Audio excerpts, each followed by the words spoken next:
Hello guys, कैसे आप सभी। गाइस, काफ़ी समय से इच्छा थी कि इंग्लिश ग्रामर का एक चैप्टर आपको कराया जाए जो कि इंग्लिश ग्रामर की जान है। सिंटैक्स चैप्टर में आज आपको ये समझा रहा हूँ। यहाँ पे ये हमने लेक्चर आपका पहले भी कंफर्म किया है, लेकिन वो पेड कोर्स में किया था। तो ये वहीं से पीडीएफ नोट जो हमने बच्चों को दिए हैं उससे पीडीएफ नोट से हमको पढ़ा रहे हैं बच्चों। आपको ये लेक्चर में आपको नोट्स दिखाई दे रहे होंगे सामने एक, जिसमें हम लोग आज कवर करने वाले हैं सिंटैक्स। सिंटैक्स का जो दूसरा नाम है, हम लोग जो इसको बोलते हैं subject verb agreement. Subject verb agreement या फिर सब्जेक्ट वर्ब कंकोर्ड, यानी कि सब्जेक्ट और वर्ब का समझौता। सब्जेक्ट और वर्ब का आम भाषा में इसका एक बिल्कुल सरल नियम दिया गया है। समझौते जो हैं सब्जेक्ट और वर्ब में दो तरह के हुए हैं गाइस, ध्यान दीजिएगा। सब्जेक्ट और वर्ब में दो तरह के सब्जेक्ट समझौते हुए हैं। पहला समझौता ये कि सब्जेक्ट ने कहा वर्ब से कि तू जहाँ जहाँ रहेगा मैं वहाँ वहाँ रहूँगी, मेरा साया तेरा साथ देगा। यानी कि जब जब सेंटेंस में सब्जेक्ट आएगा तब तब सेंटेंस में वर्ब आएगी। यानी कि कभी ऐसा हो ही नहीं सकता कि दुनिया का कोई भी सेंटेंस बिना वर्ब के बन जाए। सेंटेंस में अगर सब्जेक्ट है तो वर्ब आएगी ही आएगी, ये ध्यान रखें आप। यस, इस बात का ध्यान रखें। और दूसरा जो समझौता हुआ सब्जेक्ट और वर्ब के बीच में, वर्ब ने कहा सब्जेक्ट से कि मुझे जिस हाल में रखोगे मैं उस हाल में रह लूँगी। यानी कि अगर सिंगुलर सब्जेक्ट होगा तो सिंगुलर वर्ब होगी और प्लूरल सब्जेक्ट होगा तो प्लूरल वर्ब आएगी। ये बात ध्यान रखें गाइस। तो यहाँ पे ये दो बात मैंने आपको बता दी है कि पहला बात बताई मैंने आपको कि दुनिया का कोई भी सेंटेंस बिना वर्ब के नहीं बन सकता। आप दुनिया का कोई भी सेंटेंस उठा के देख लें, कोई सेंटेंस आपको ऐसा नहीं मिलेगा जिसमें वर्ब ना आई हो। और दूसरी बात ये कि singular subject singular verb, plural subject plural verb. एक बहुत प्यारा एग्जांपल मैंने यहाँ पर दिया आपको, evil eye goes to hell और एविल आइज। यहाँ पे थोड़ा सा मिस्टेक हुआ है लिखने में, एविल आइज करें इसको सेकंड वाले को, evil eyes go to hell, यानी कि बुरी नज़र वाले तेरा मुंह काला। पहले वाले में हमने आई के साथ वर्ब की फर्स्ट में ऐसे एस लगाया, दूसरी वाले में आई में ऐसे एस लगाया है, ये यहाँ पे देखें आप, और वर्ब की फर्स्ट में लगाई है। तो यानी कि सिंगुलर सब्जेक्ट सिंगुलर वर्ब और प्लूरल सब्जेक्ट प्लूरल वर्ब। यहाँ पे पहले एक बात जान लें बच्चों कि सिंगुलर सब्जेक्ट और प्लूरल सब्जेक्ट क्या क्या होते हैं और सिंगुलर वर्ब प्लूरल वर्ब क्या क्या होते हैं। यहाँ पे मैंने आपको बताया कि दुनिया का कोई भी सेंटेंस बिना वर्ब के नहीं बन सकता। दुनिया के एक सब में छोटा सेंटेंस है गो, जिसका मतलब होता है जाइए। ये खुद भी अपने नाम में एक वर्ब है जैसा कि लिखा हुआ है। दूसरा जो इससे बड़ा सेंटेंस है वो है आई गो, मैं जाता हूँ, वो भी आपका गो यहाँ पे वर्ब है। और इंपेरेटिव सेंटेंस जहाँ पर सब्जेक्ट नहीं लेकिन वर्ब जरूर होगा, ओपन द डोर। तो यानी कि कुल मिला के बात यह है बच्चों कि वर्ब के बिना आप किसी भी सेंटेंस की कल्पना कर ही नहीं सकते। तो वर्ब जान है इसकी। अब बात गई जाती है सब्जेक्ट की। सब्जेक्ट मैंने बताया आपको दो तरह के होते हैं, सिंगुलर और प्लूरल। सिंगुलर और प्लूरल दो तरह के सब्जेक्ट रहते हैं। सिंगुलर सब्जेक्ट में आपका आएगा सिंगुलर नाउन। सिंगुलर नाउन यानी कि कोई भी नाउन जब अपने सिंपल फॉर्म में होगा तो वो कहलाएगा सिंगुलर नाउन। जब उस नाउन में ऐसे एस लग जाएगा वो आपका कहलाएगा प्लूरल नाउन। लेकिन वर्ब के साथ में ये केसेस उल्टा है। वर्ब में जब आप ऐसे एस लगा देते हैं तो वो सिंगुलर वर्ब कहने लगती है, नॉर्मली प्लूरल वर्ब। यानी कि कुल मिला के मेरे एक बात समझ में आई है, वो ये समझ में आई है कि अगर नाउन में ऐसे एस नहीं होगा तो वर्ब में ऐसे एस आएगा, और अगर नाउन में ऐसे एस होगा तो वर्ब में ऐसे एस नहीं आएगा। जैसे कि आपको यहाँ पे लिखा दिख रहा है, ये रहा। नाउन में ऐसे एस नहीं आया तो वर्ब में ऐसे एस आया है। जब नाउन में ऐसे एस आया है तो वर्ब में ऐसे एस नहीं आया है। इस बात का ध्यान रखें। यानी कि नाउन में एस या एस लगाने पर वह प्लूरल बन जाता है, ओके, और वर्ब में एस लगाने पर वह सिंगुलर बन जाता है। चलिए आगे बढ़ते हैं कहानी को लेकर के। अब बात हो रही है प्लूरल नाउन की। प्लूरल नाउन हमारे पास तीन है, आई, वी, यू, दे, और सिंगुलर नाउन में ही, शी, इट। जहाँ बात कर रहा हूँ मैं आई की, आई कुछ केसेस में सिंगुलर कुछ केसेस में प्लूरल काम करता है। जैसे कि अगर मैं बात करूँ पास्ट कंटिन्यूअस की, तो पास्ट कंटिन्यूअस में आई आपका एज ए सिंगुलर काम कर रहा होता है, आई वॉज आपने देखा भी होगा, और कुछ केसेस में ये आपका एज ए प्लूरल काम करता है। यानी कि आई कभी सिंगुलर है कभी प्लूरल, तो ये दोनों जहाँ चलता है बच्चों, इसलिए इसके बारे में कुछ कंफर्म नहीं कर सकते आप कि सिंगुलर है या प्लूरल, इसको एग्जैक्ट स्थान आप नहीं दे सकते। आगे बढ़ते हैं यहाँ पे। उसी तरह से वर्ब की बात कर रहा था मैं आपको, मैंने आपको बताया कि जब वर्ब में SAIS लग जाएगा तो वो सिंगुलर वर्ब कहलाएगी, जैसे कि डज, इज, वॉज, हैज़, ये आपके सभी सिंगुलर वर्ब हैं। इंग्लिश ग्रामर में आपकी 5 सिंगुलर वर्ब हैं, इनको एक उंगलियों पर लिखें अपनी और याद करें, और 5 की प्लूरल वर्ब हैं, इनको दूसरे हाथ की दूसरी उंगलियों पर लिखें और याद करें। 5 सिंगुलर वर्ब हैं आपकी, पहली वर्ब की फर्स्ट फॉर्म में SAIS, दूसरी डज, तीसरी इज, चौथी वॉज, पांचवी हैज़, और 5 प्लूरल वर्ब हैं आपकी वर्ब की फर्स्ट फॉर्म डू, आर, वर और हैव। ये 5-5 करके आप दोनों हाथ पैर पर रख कर लिख लें, याद कर लें। चलिए आगे बढ़ते हैं बच्चों। अब यहाँ पे बात करते हैं आज के रूल नंबर 1 की।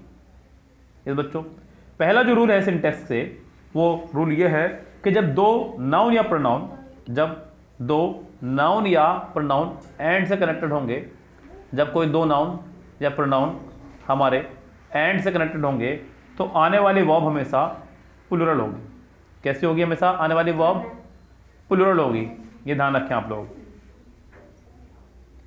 तो यहाँ पे जब भी दो नाउन या प्रोनाउन कनेक्टेड होंगे हमारे एंड से, हमेशा आने वाली वर्ब प्लूरल रहेगी। मैंने कहा Ram and Shyam are good friends, तो राम और श्याम दो नाउन हैं जो कनेक्टेड हुए हमारे एंड से, हमने वर्ब लगाई प्लूरल, यानी कि सेंटेंस हमारा करेक्ट है। मैंने कहा you and I are going, I am going there, तो यहाँ अक्सर बच्चे कंफ्यूज हो सकते हैं। वो क्यों कंफ्यूज हो सकते हैं? उनको लगेगा कि आई के साथ तो एम ही आया करता है, बिल्कुल ठीक है, लेकिन गाइस इस बात का ध्यान रखें, यहाँ पे दो प्रोनाउन एंड से कनेक्टेड हुए हैं तो आने वाली वर्ब प्लूरल होगी, एम नहीं, यहाँ हमारा आर होना चाहिए था, तो सेंटेंस कनेक्ट होगा। जब भी दो नाउन या दो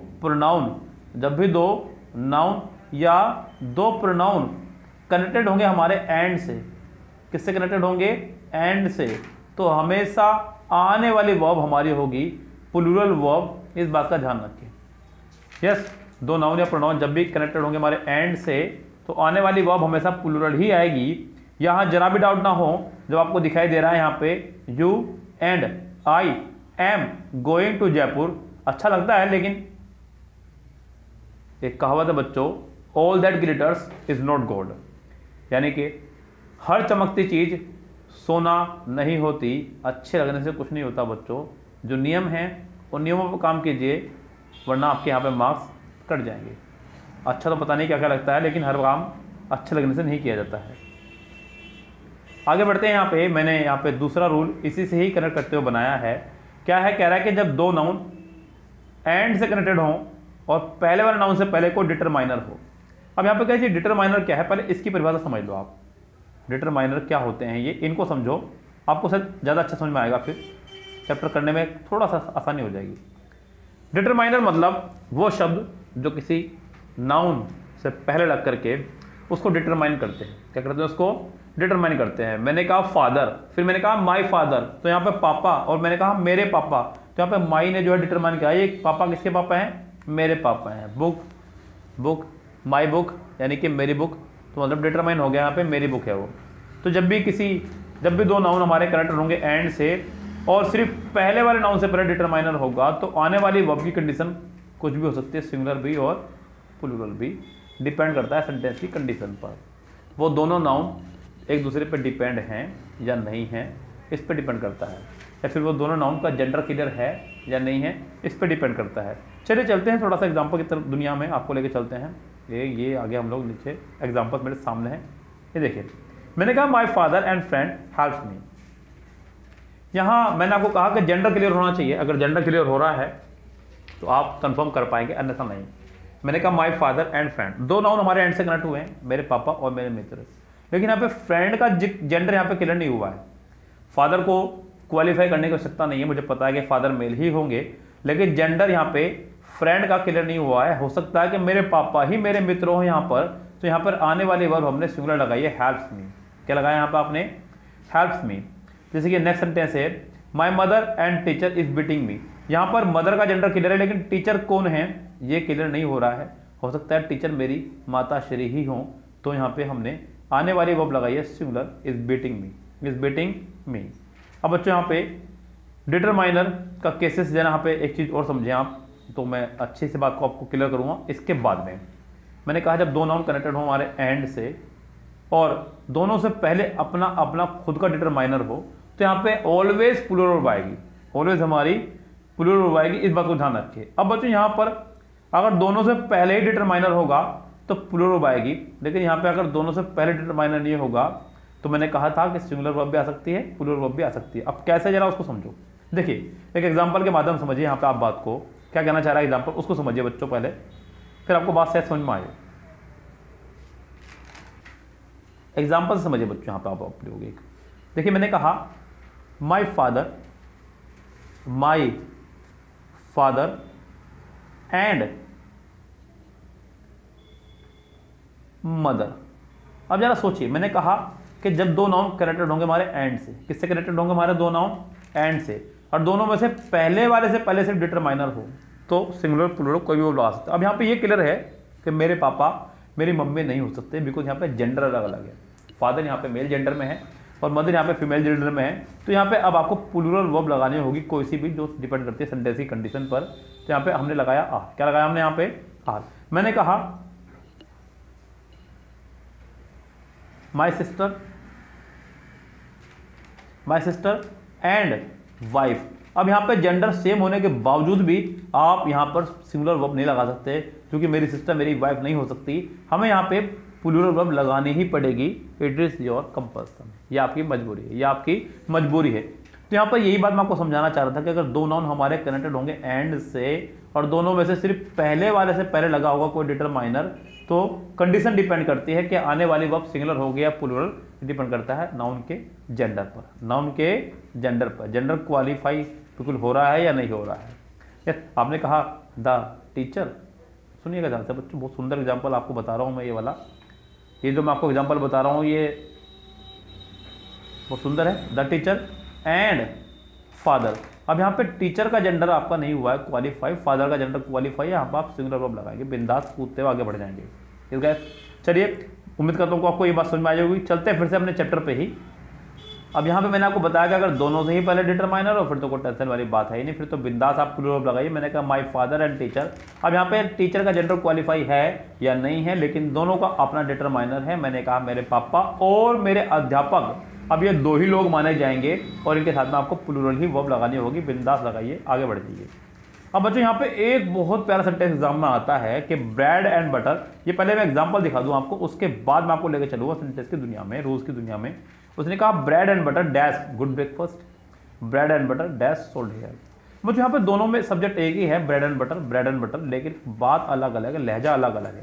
देखिए यहाँ पे मैं कहना चाह रहा हूँ कि जब दोनों कनेक्टेड हो हमारे एंड से, जब दोनों कनेक्टेड हो हमारे एंड से और दोनों हो एक दूसरे पे डिपेंड, यहाँ पे सारी कहानी डिपेंड और इंडिपेंडेंट की है। अगर दोनों एक दूसरे पे निर्भर हैं, दोनों एक दूसरे पे निर्भर हैं तो सिंगुलर वर्ब। सुन लो मेरी बात को, मैं जो बोल रहा हूँ कान में लीड लगाई रखी हो तो अच्छी बात है, कान में उंगली ओढ़ दो साथ साथ। अगर दोनों एक दूसरे पे डिपेंड हैं तो सिंगुलर वर्ब, और एक दूसरे पे डिपेंड नहीं है तो प्लूरल वर्ब। जरा यहाँ सेंटेंस में देखिए, मैंने कहा कि ब्रेड और बटर जो है एक अच्छा ब्रेकफास्ट है, तो ब्रेड पर ही बटर और ब्रेड को आप एक साथ लगा खाएंगे तो ही ब्रेकफास्ट बनेगा। यानी कि आप ब्रेड पर बटर लगा रहे हैं, यानी कि दोनों एक दूसरे पर डिपेंड है, इसलिए आपने लगाया सिंगुलर वर्ब। अब मैंने कहा ब्रेड और बटर हमारे यहाँ बिकता है, मेरी दुकान है एक, और मैं अपनी दुकान पर ब्रेड भी बेचता हूँ और बटर भी बेचता हूँ। आप मेरी दुकान पर ब्रेड और बटर लेना है तो क्या मैं आपको लगा के दूंगा भाई कितनी ब्रेड खाने ले 4 पीस, अरे ये मैंने आपको मक्खन लगा दिया उसके ऊपर खा लो, यहीं खड़े होकर मेरे सामने ही। ऐसा बिल्कुल नहीं होगा बच्चों। यहाँ पे मैं आपको ब्रेड अलग से दूंगा, बटर अलग से दूंगा, अब तुम खाओ या उसे ना खाओ ये तुम्हारी मर्जी। ये दो आइटम हैं, दोनों डिपेंड नहीं है दूसरे पे। आपने लगाया आर, क्या लगाया आपने यहाँ पे आर। जैसे कि उसने कहा कि 2 and 2 डैश 4, 2 और 2 4 होते हैं। अब यहाँ पे 4 होने के लिए 2 और 2 एक दूसरे पे डिपेंड हैं, इनमें से कोई भी एक अकेला 4 नहीं बना सकता, इसलिए मैंने यहाँ पे सिंगुलर लगाई है। ये बहुत इंपॉर्टेंट सेंटेंस है गाइस, एग्जाम में कई बार आ चुका है। जैसे कि आपको पता ही है बच्चों कि हम लोगों ने यूट्यूब पर धमाल मचा रखा है प्रैक्टिस का, किरण, MB, मिरर और पता नहीं कितनी बुक से हमने प्रैक्टिस करा दी है। और उस प्रैक्टिस कराने के दौरान मेरे सामने सेंटेंस कई बार आया बच्चों, 2 and 2 makes 4 और 3 and 3 makes 9। तो बच्चों ये सेंटेंस कई बार मेरे सामने आ चुका है। कई बार अलग अलग बुक्स में इसके बारे में अलग अलग परिभाषा दी गई है। मैं पता नहीं कितनी बार इससे परेशान हो चुका हूँ, कितनी बार मेरे सामने आ चुका होगा ये। लेकिन गाइस मैं एक ही बात बताऊंगा, आपको यहाँ पे सिंगुलर वर्ब लगानी है। आंख मिच के एग्जाम में अंधों की तरह सिंगुलर वर्ब लगा के आनी है आपको यहाँ पे। फिर गैस चलते इसके रूल पर। रूल्स क्या था यहाँ पे, रूल ये था गैस यहाँ पे कि जब दो नाउन एंड से कनेक्टेड हों और एक दूसरे पर डिपेंड हों तो सिंगुलर वर्ब, एक दूसरे पर डिपेंड ना हो तो प्लूरल वर्ब। यही बात मैंने आपको बताई। फॉर एग्जांपल गाइस मैंने एग्जांपल लिया, देखिए मैंने आज मैं सब्जी बना रहा हूँ अपने घर में और इस सब्जी के अंदर मैंने आलू, टमाटर, मिर्च, प्याज, पनीर सब कुछ मैंने डाल दिया है। अब क्या मैं ये कहूँगा कि सब्जियाँ बहुत अच्छी बनी है या कहूँगा कि सब्जी बहुत अच्छी बनी है? फाइनली जो आपका सोल्यूशन आया निकल के बाहर कि सर आपने सब्जी बहुत अच्छी बनाई है, आपको यही कहना होगा। आप ये नहीं कह सकते कि सर आपने आलू, टमाटर, मिर्च, प्याज, पनीर बहुत अच्छा बनाया है। ऐसा नहीं भैया, मैंने सबको मिक्स करके एक सब्जी बनाई है। फाइनल सोल्यूशन जो मेरे पास सब्जी है और वो एक है, इसलिए यहाँ पे ये सब एक दूसरे पर डिपेंड थी। सिंगुलर वर्ब का इस्तेमाल यहाँ पे करना पड़ेगा। इस गैस तो यहाँ पर नाउन को एंड से कनेक्टेड करने के ये सारे रूल एक दूसरे पर डिपेंड थे, सब के सब। तो यहाँ पे पहला रूल अब फिनिश होता है, हम लोग पहुँचते हैं द्वितीय रूल पर। लेकिन आज मैं आपको इस वीडियो में द्वितीय रूल नहीं पढ़ाऊंगा। अगर आपको यहाँ पर ये बात मेरी समझ में आई होगी, हो सकता है कि कई लोगों को कुछ बात समझ में ना आई हो, तो प्लीज़ मुझे इसी वीडियो के कमेंट बॉक्स में कमेंट करें। कोई शिकायत तो शिकायत करें। आप मेरा व्हाट्सअप नंबर सबके पास है 8279738238। दोबारा नहीं बताऊंगा, आप इस पर मुझे मैसेज भी कर सकते हैं, मैं वहाँ पर आपके कंप्लेंट्स ले सकता हूँ। ठीक है, फिलहाल आज की इस वीडियो में इतना ही। सिंटेक्स का अगर आपको लेक्चर नंबर 2 चाहिए तो आपको बहुत सारे लाइक, शेयर, सब्सक्राइब करने होंगे। तब तक के लिए लेते हैं आप सब विदा। Goodbye, have a nice day, good bye.